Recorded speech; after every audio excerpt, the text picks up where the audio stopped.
Good morning বন্ধুরা, কেমন আছো তোমরা? আশা করছি ভালো আছো, সুস্থ আছো। চুমকি হাজরা ব্লগ চ্যানেলে তোমাদের সবাইকে স্বাগত। আর আমিও ভালো আছি। এত জোরে জোরে ফোন করছে, তোমাদের সঙ্গে একটু শান্তি মতো কথাও বলতে পারছি না। আর ও কী করছে? বিট্টু এই যে পড়া করছে। পড়া বলতে অঙ্ক। বাবা, এই অঙ্কগুলো কি কঠিন অঙ্ক! এই অঙ্ক আমার মাথায় একটা ঢুকতো না। আর যখন করতাম আমি, এত ভয় লাগতো এই অঙ্ক সাবজেক্টটা দেখে। বেশ ভালো করে নাও পড়াশোনা, বুঝেছ? যে দুটো কাজ আছে। একটা কাজ হলো এক বস্তা ঘুটে এনে দিতে হবে, আর একটা কাজ হলো এক বস্তা মুড়ি এনে দিতে হবে। পড়াটা করে নিয়ে দুটো কাজ ঠিকঠাক সময় মতো করে দিও। শুনতে পেয়েছ বাবু? ও বাবু, শুনতে পেয়েছ? বলছে না শুনতে, এত জোরে জোরে কথা বলছি তোমরা শুনতে পাচ্ছ। ও বলছে আমি শুনতে পাইনি। কাজকে বড় ভয় পাই। পড়া চলে এলাম ঝাঁট দিতে। তো উঠোনেতে কত জুতো রয়েছে পরে, সেগুলোকে জায়গা মতো রেখে দিচ্ছি। বাড়িতে যতগুলো লোক তার থেকেও বেশি জুতো। তারপরে ঝাঁটাটা নিয়ে এসে ঝাঁট দিয়ে দেবো। আর আমার শাশুড়ি মা ওই পিড়েতে বসে বসে ফোন করছে। কতক্ষণ ধরে যে ফোন করবে, ফোনে কথা বলবে, এত জোরে জোরে কথা বলবে, গোটা পাড়ার লোক শুনতে পাবে। আর ভয়েস ওভার দেওয়ার সময় প্রত্যেক দিন যে আওয়াজটা থাকে না, মানে বাড়তি যে আওয়াজটা, সেই আওয়াজটা এই ফোনেরই আওয়াজ, না টিভির আওয়াজ, এইসব। আর এই ঘাসগুলো ওই বিচ্ছুরামকে খেতে দিয়েছিলাম। ওর আবার স্বভাব খারাপ আছে জানো তো। জায়গাতে বা কোনো ঝুড়িতে দিলে না খাবে না ঘাস। মানে এই পরিষ্কার সাদা জায়গায় ঘাস নামিয়ে দিতে হবে, তাহলে খাবে কুটকুট করে। তো যা খেয়েছে খেয়েছে, আর যা বাকিগুলো ঝাঁট দিয়ে ফেলে দিচ্ছি। আর আমার শাশুড়ি মা উঠে গেল আমি ঝাঁট দিচ্ছি বলে, দুয়ারে বসে এখন গল্প করছে ফোনেতে। ফোনামি গল্প। ওরে বাবারে বাবারে, এত গল্প! সে গল্প আর শেষ হয় না। তো ও গল্প করছে করুক, আমি আমার মতো কাজ করে নিচ্ছি। তো আমার ঝাঁট দেওয়া হয়ে গেল। সামনেখানে ঘুটের বস্তা, কুড়ো বস্তা রেখে দিয়েছে। দিয়ে জায়গাটা আরও ছোটো পাড়া লাগছে। এমনিতেই আমাদের ছোটো পাড়া উঠোনটা আরও ছোটো লাগছে। দিয়ে তারপরে চলে এলাম পিড়েটা মুছতে। তো আজকে আর নেতা দেওয়ার পাঠ করিনি, নেতা দিইনি। কালকে সব পরিষ্কার করে খুব সুন্দর করে নেতা দিয়েছিলাম গোবর মাটি দিয়ে। তো আজকে খুব ঝরঝরি লাগছে, ওই জন্যই আজকে নেতা দেবো না। তো পিড়েটাই মুছতে চলে এলাম।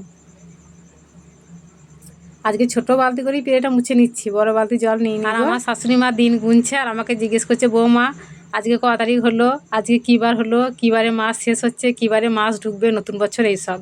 বাবার বাড়ি গাজন প্রচুর ধুম হয়, ওরা ঘুম আসে না আনন্দে। তো এক এক করে সব সাজগোজ কিনছে, যাবে কখন যাবে, সকালে না বিকেলে, সেই সব আর কি দিন গুনছে। সেই সব ফোনেতে আর কি বোনের সঙ্গে আলোচনা করছে কখন যাবে সে একসঙ্গে। তো বাবার বাড়ির জিনিসটা এমনই জিনিস, তাই না? বাবা মারা গেল এই সদ্য, আমাদের দাদু তো মারা গেল। তো মা আছে, দাদারা বৌদিরা আছে। তো যাবে তো বটেই বলো। আমরা যাই, প্রত্যেক বছরই যাই, কিন্তু এবছরে ভাবছি আর যাবো না গো। আমি না গেলেও বিট্টুর বাবা যাবে, ওই পয়লা বৈশাখের দিন যাবে। পিড়েটা মুছা হয়ে গেছে, দিয়ে বাসন ধুতে চলে এসেছি। সকালবেলা তুটি প্রত্যেক দিন বাসনগুলোকে ধুয়ে নিচ্ছি। একটু বাসনগুলো কড়াই বাসন যা যা থাকে, তো সেই সব বাসনটা ধোয়া হয়ে গেছি। আর এই বাসনগুলো হচ্ছে গিয়ে চা খাওয়ার পর, চা মুড়ি খেয়েছে ওরা তো বাবা ছেলে, আমিও খেয়েছি সেইগুলো। আর এই কোটোটা সাদা রঙের কোটোটা হচ্ছে নুনের কোটো। যখনই আমার নুন শেষ হয়ে যায় কোটোটা ধুয়ে নিই, তারপরে আমার নতুন নুন ঢালি। এইটা আমার নিয়ম। আমি একদম মানে ওই সেই কোটোতে আমি আর নুন ঢালতে পারি না গো। তো এক এক করে বাসনগুলো মেজে নিচ্ছি। আর এটা হচ্ছে বিট্টুর থালা। কাঁসার থালাতেও মুড়ি খায়, ভাত খায়, দিই ছোটো থেকেই খায়, এখনও পর্যন্ত খাচ্ছে। এরপর হবে নাকি আর জানি না। তো আমাদের বাড়িতে ওরা বাবা ছেলে প্রত্যেক দিন মুড়ি তরকারি চা খেতে ভালোবাসে। বিস্কুট বা লেরুয়া খাওয়ার পাটটা খুবই কম, মানে ওইগুলো মাঝে মধ্যে, মানে খুব মন হলে, নাহলে ওরা মুড়ি তরকারি চা খুব প্রিয়। তো বাসনগুলো আমার সব ধোয়া হয়ে গেল, এখন চা ছাঁকনা খুন্তিটা ধুয়ে নিচ্ছি। আর সকাল থেকে কলে জল দিচ্ছে, বেশ সুবিধাই হয়েছে, কাজগুলো বেশ টপ টপ করে হয়েও যাচ্ছে। তো এবার সব জায়গা মতো গুছিয়ে রেখে দিয়ে গাই। তারপরে চলে এলাম কলতলাটা ধুতে। তো কলতলায় বাসন এখন ধুইনি, সকালবেলাতেই ধুয়ে নিয়েছি, সেই সব একটু পড়ে আছে। তারপর তো ধুলো মাটি কাদা কত কিছু পড়ে রয়েছে, ধুতে তো হবেই। আর বলছিলাম না যে কলতলাটা মাজবো, কালকে মাজা হয়ে গেছে, সেটা দেখানো হয়নি। দেখো জল দিয়ে ধুয়ে দিচ্ছে, কত চকচক করছে দেখছো। তার মধ্যে আবার রোদ্দুরটা পড়ছে, দেখি ভালো লাগছে। গায়ে রোদ্দুর কিন্তু আর নেওয়া যাচ্ছে না। শীতকালেতে এই রোদ্দুরটা বসে বসে দিয়ে আমি কত কাজ করেছি, কত বাসন ধুয়েছি, কত কাপড় কেচেছি। এখন কিন্তু বাসনগুলো মাজতেও পারছি না এই রোদ্দুরতে বসে বসে। সকাল থেকেই মানে রোদ্দুর নেওয়া যাচ্ছে না, মাথা ঘুরে যাচ্ছে। তোমার কলতলাটা ধোয়া হয়ে গেল। আর এদিকে সাপ মশাই দেখো ড্রেন দিয়ে চলে এসেছে। আমার শাশুড়ি মা মাছ নিয়েছে, দিয়ে মাছটা বেছে ভুঁড়ি আঁশ ফেলে দিয়েছে এই ড্রেনেতে। আর সেই গন্ধে এই সাপটি চলে এসেছে। আর একদম আমাদের বাড়ির ড্রেনেই ঢুকে পড়তো, যদি না দেখলাম বলে আবার লাঠি দিয়ে উস্কে উস্কে তাড়িয়ে দিয়ে এলাম। দিয়ে আমার স্নান হয়ে গেছে। এখন মুড়িটা ভরে নেবো। বিট্টু 1 বস্তা মুড়ি এনে দিল। মুড়ি আনার আগে 1 বস্তা ঘুরতেও এনে দিয়েছে, দেবুতা পালিয়ে গেছে রেখে দিয়ে। আর আমি এখন স্নান করে নিয়ে মুড়িটা ভরে নিচ্ছি। তো খুব খিদেও পেয়ে গেছে, খাবো, মুড়িটা ভরে নেওয়ার পর খাবো। আর কত মুড়ি পড়ে যাচ্ছে চারিদিকে, ওই জন্য মুড়ি ভরার সময় না আমি জায়গাটাকে পরিষ্কার করে ঝাঁট দিয়ে দিই, তারপরে মুড়ি ভরি। আর এইবারে মুড়িটা না খুব সাদা ধপধপে মুড়ি, মুড়িটা খুব ভালো পাওয়া গেছে। তাহলে প্রত্যেকবারই দেখেছি বেশিরভাগ ক্ষেত্রেই মুড়ি সে লাল লাল মুড়ি, বোম্বাই বোম্বাই মুড়ি, সেই মুড়ি খেতে একদম ভালো লাগে না। কালকে বিকেলবেলাতে আমরা বসেছিলাম দুয়ারেতে, বসে বসে গল্প করছিলাম।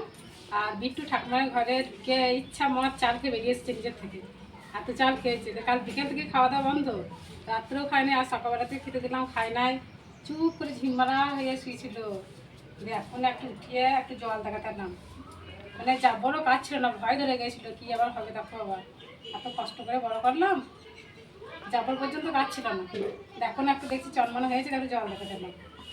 জল এখন কিছু দিও না, জল দেখাতে নাম কিছু দিই নাই তো, হয়তো আবার শুয়ে পড়লো। যাবার পর্যন্ত কাজ ছিল, জলটাও খেলো না, জলটা দেখালাম। দেখুন লাউ শাকগুলো বুধো হয়ে গেছে, কচি কচি শাকগুলো ভালো লাগে, আলু দিয়ে বেগুন দিয়ে চচ্চড়ি দিয়ে ভালো দেয় না গো।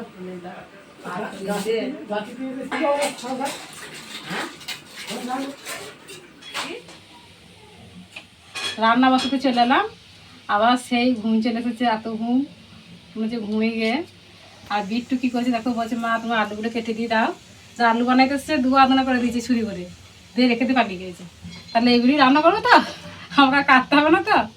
আর আজকে এই ছুরিটা নিয়ে যেতে ভুলে গেছে গো কাজের জন্য। ও এইটা অবশ্যই দরকার, কাজেতে গেয়েই দরকার, পাবে না যখন তখন আমার রাগে তো মাথা খারাপ করে ফেলবে। আর মানে বাজার যে কিনবে বাজারে এতে, তো মানে কাজের জায়গা থেকে বাজারে আসতে অনেকটা সময় লাগে, তো আবার সে কাজ কাম করে আসবে, তাই মাথা তো এমনি গরম হয়ে যাবে। আজকে বাড়িতে এসে কী হয় আমার আমার হাসি বেরিয়ে যাবে, আকৃতি হিললাম সবই আমার। ভাতটা হয়ে গেছে, তাই এবার নামিয়ে নেবো, তো ফ্যান ঝরিয়ে নেবো, তো তারপরে তরকারি করব। আর আজকে তরকারি হবে মাংস দিয়ে আলু দিয়ে ঝোল। আজকে একটা সকালবেলাতে বড় মাছ হাতে করে ধরে ওজন করে নিয়ে নিকো, 3 জন মিলে মাছটা আর কি কেটে ভাগ করে নিতাম। কিন্তু মাছের যা দাম দেখলাম, সেই হিসেবে আমি মাংসটা নিলাম, মাছটা না নিয়ে। কেননা আমাদের বাবা ছেলে না শিলবাখা মাছ খেতে ভালোবাসে না গো, যদিও একবার দুপুরবেলাতে খায়, রাত্রে থাকলে আর খাবে না, কেমন করে। সেজন্য আমি দেখলাম যে না দরকার নেই, তাহলে সেই এত বড় মাছ নিয়ে দাম দিয়ে তার মানে মাংস নেওয়াই ভালো। আর এরা তো বাবা ছেলে মাংস ঝোল ভাত খেলে একদম কেতাঞ্জলি, খুব আনন্দ। তো মাছটা জেনে নিলাম না। আর আলুগুলো তেলে ভেজে নিয়েছি লাল লাল করে।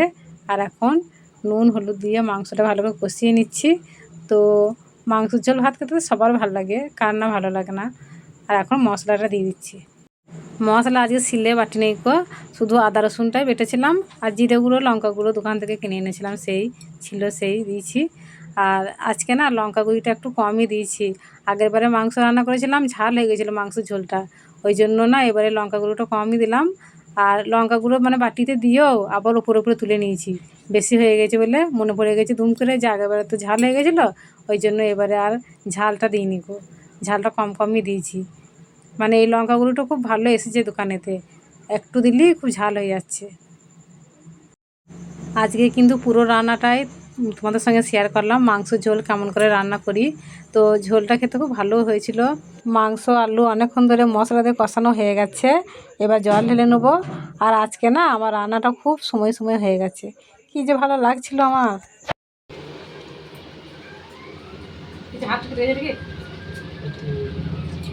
বাবা তাই তো রক্ত কিনকিন করছে, তো অনেকটা কেটে গেছে ভালো হয়ে, অনেকটা কেটে গিয়েছে, তোমার জন্য কেটেছে।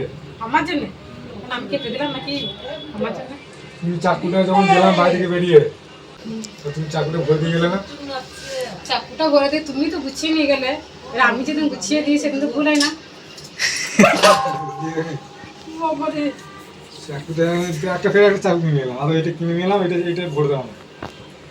হাতে মতো গলায় কেটে দেবে তুমি 50 টাকা নিয়ে লেগে গেল, গলায় লাগবে না। খারাপ হয়েছে কিন্তু পিঁয়াজ আমার কাটা মতো আমাকে কেটে দেবে তুমি, তুমি নিজে নিয়ে গেছো, নিজে ভুল করছো, তো আমার দোষ দিচ্ছ। ও কখনো কোনো যেদিন গুছিয়ে নিজে নিজে সেদিন ভুল হবেই। আমি জানি এটা দরকারি জিনিস, আমি মনে মনে ভাবছি যখন তুমি গেলে যে এবার রাগ দেখাবে, আমি জানি বিকেলবেলায় এবার শুরু হলে জল ঝড় দিন তো মেঘ করে গেলে আপনি তোমার টাকা বার করে সন্ধ্যেবেলার সময় জামা প্যান্টগুলো কাচলাম, দিয়ে বাইরে তারে মেরে দিয়েছিলাম, সব জল চলে গেছে কিন্তু এখন ভিজে ডবডবে, খুব ভিজে আছে। দেখুন ওইগুলো নিয়ে এসে ঘরের তারে মেলে দিচ্ছি, ঘরে তো সারা রাত ফ্যান চলবে, শুকিয়ে যাবে। আর এইটা হচ্ছে সাদা জামা, বিট্টু ড্রেস, কালকে সোমবার স্কুল আছে, পরীক্ষা দিতে যাবে, তো ওই জন্য আরও কেচে দিলাম। সকালবেলাতেই কেচে দেওয়ার কথা ছিল, ওদের ভুলে গেছি, প্রচণ্ড ভুলো মন আমার, আর বলো না। আর এই গামছাটা সবই মানে কাজে নিয়ে যাবে, বিট্টুর বাবা ব্যবসায় যাবে যখন, তো একটা একটা সব মেলে দিচ্ছি। কালকে সকালের কাজটা আজ একটু এগিয়ে রাখলাম, কালকে সকালে আর এই কাজটা করতে হবে না। আর এই গেঞ্জিটা এখানে আর ধরলো না, তো বাইরে তারে মেলে দেবো এবার। তো যাই হোক বন্ধুরা, ভিডিওটা আজকে এই পর্যন্তই, দেখা হচ্ছে আগামী পর্বে। সবাই সুস্থ থাকো, ভালো থাকো, সবাইকে টাটা।